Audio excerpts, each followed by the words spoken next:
Magluluto ako ngayon ng chicken apritada dito sa Hong Kong. Ipapatikim ko sa aking mga amo ang recipe ng Pilipinas. So, eto yung mga ingredients natin. Siyempre, may kamatis tayo, chicken, bawang, luya, carrots, and patatas. Yung kamatis natin ay iboboil natin. Tatanggalin natin yung kanyang balat. At yung patatas natin at carrot ay hiwain natin ito ng cubes. Gumamit ako ng chicken breast at hiniwa ko ito ng pahaba at minarinate ko ito ng kasangkapan dito sa Hong Kong. So ngayon ay maggigisa na tayo. Kailangan natin ng bawang, luya para gamitin natin sa panggisa. Siyempre lalagyan natin ito ng mantika para maging masarap. Magkukulay golden brown yung ating manok. After ng golden brown ng ating manok ay itatabi muna natin.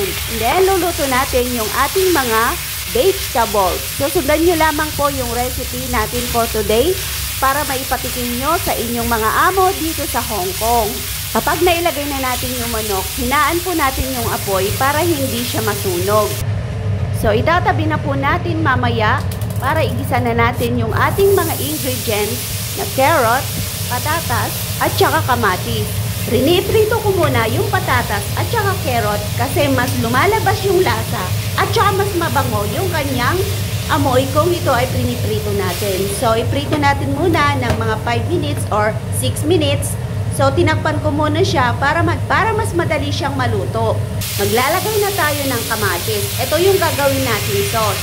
So, dadagdagan ko ito ng chicken broth. Ito na yung idadagdag natin sa ating pinaka-sauce. Or maglalagay pa tayo ng konting tubig para may sauce naman yung ating chicken apritada. So, sundan nyo lamang po yung ginagawa nating recipe for today. So, takpan ko muna yung ating niluluto para mas madaling maluto yung ating kamatis. So, mamaya, maglalagay din tayo ng ketchup.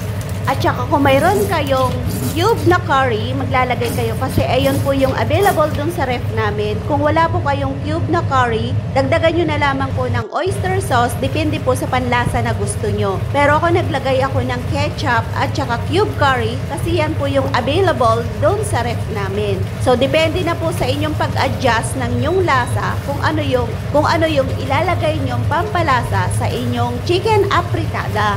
Pag nailagay mo na lahat yung pampalasa, haluin mo lang at iluto mo pa ng 5 minutes to 6 minutes para lumambot yung ating carrot at saka yung patatas. Look delicious na po. Tignan nyo naman ang kulay-kulay ng chicken apritada natin. Hinahalo-halo ko yan para hindi po masunog yung kanyang pinakailalim kasi may sauce na po yan na ketchup. At saka yung chicken cubes na nilagay natin. So, mamaya lalagay na natin yung ating chicken na iprinito. So, yan pong sarap na ng ating ulam. Siguradong magugustuhan ito ng amo natin.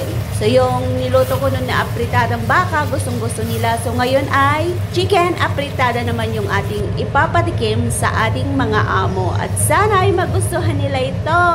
So, luto na kayo no pag hinihintay nyo. Ang sarap. Kulay pa lang.